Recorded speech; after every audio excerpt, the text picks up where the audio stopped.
Hi, my name's Keith Valentine. I'm Chief Executive of Fight for Sight, an organisation that exists to save sight and change lives. I just thought I'd share a bit about my personal experience of sight loss. I have an inherited retinal disease, broadly lots of different types of the condition, but it's called retinitis pigmentosa. What it does is it causes the rods and cones, so the cells at the back of your eye on your retina, to gradually atrophy, or basically to die. So through very different versions in very many different people, it basically creates blind spots, or it sometimes is called tunnel vision, that eventually all join up and lead you not to be able to see at all.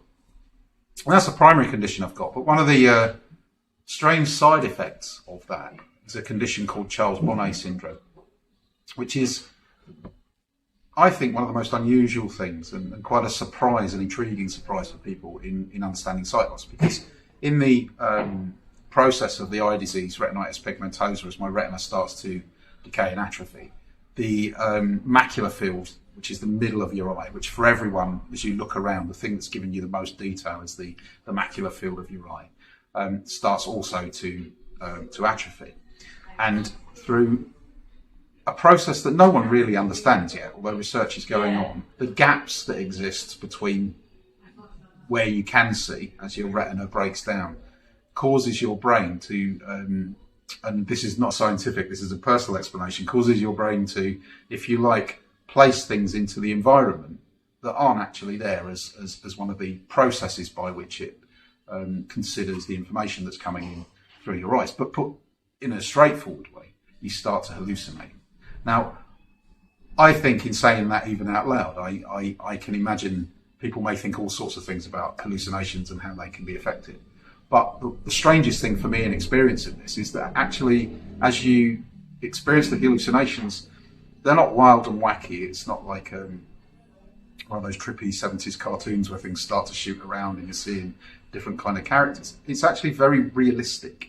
Now, the things that appear as hallucinations aren't realistic, but they appear in a really realistic way. So I know people in the community of people that have this experience like I have, who will see cars on top of buildings, and they will look like real cars on top of actual buildings as they see them.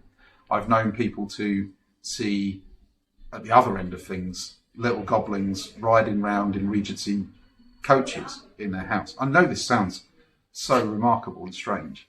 So to ground it in terms of my experience, I'd been out in a pub with friends. I may have had a pint of Guinness watching England play rugby in the World Cup. Not being able to see a hell of a lot of the telly, but soaking up the atmosphere. And got back to my flat, and I had a flat where the front door opened straight into the living area. And I was first, my partner was behind me. England had won, we were having a good old time. And opened the front door, and in the middle of my front room was a First World War trench soldier with severe facial injuries stood in the middle of my front room. And to all intents and purposes, that was an actual thing that existed there. And I kind of was shocked and withdrew from it. My partner said to me, "What's wrong?" Not expecting me to say there's a First World War soldier stood in the middle of our front room. To which they thought, well, we must have a burglar, and probably the worst kind of burglar, the one that doesn't run away when you open the front door. We went back in and it was gone.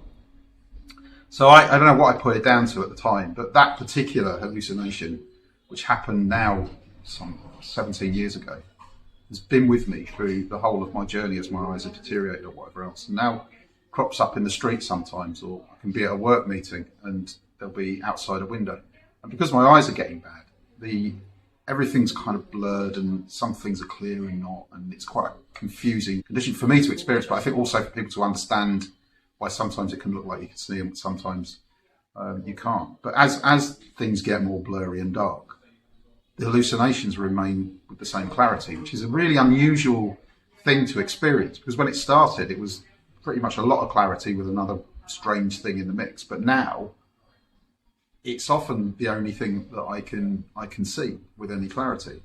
And strangely, I think psychologically, that soldier's been with me on a journey, in the loss of sight. And whilst at first it would have scared me, it did frighten me. Now I was doing a speech at the Royal Society of Medicine, 400 people in the room, and he was stood in the middle of the corridor, down the middle in front of me, as I was stood at the lectern, pretty much the only person I could see in the room. And, you know, I was like, thanks, mate, showing up and giving me support.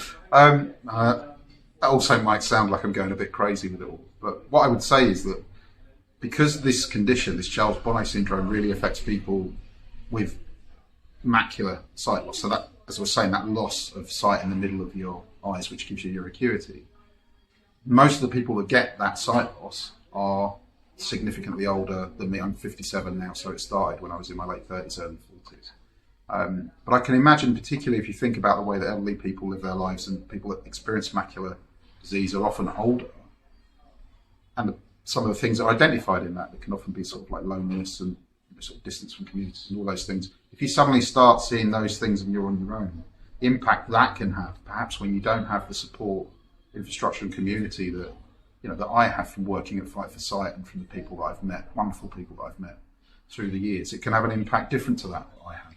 And for me, I think the most profound thing about it is not my experience so much as thinking, wow, that's something that's happened to me, and I'm someone that's, because all my family have gone blind, because this is an inherited disease, we're kind of built at girders. You know, we are, you know, structured to cope with living this and our lives and go beyond coping. But for people that haven't got in that family, they may well be built at girders, but that kind of surprise can bend the metal. And I think one of the things for me that's foundational in the work that Fight for Sight does is that we are not just an organisation, you know, that's here to pursue charity in a patronising way. We are, I believe, not just for the community of people with sight loss, but we are of that community as well. And we have in our volunteer workforce and our trustees who govern our organisation, and in our staff team, people that experience and understand sight loss. And we also understand other experience too. We're an organisation that's rich with people from different outlooks and different perspectives. And ultimately, my hope is that this organisation, for those people that experience things like Charles Bonnet Syndrome and can have a more devastating impact of that than somebody like me and my privilege would have, that we're here to try and build the infrastructure that's going to help them get the kind of optimism that's possible with sight loss and to live full lives. So if you get the opportunity to support us in our work, we are here, grateful, willing to support and also to welcome support. Help us save sight and change lives.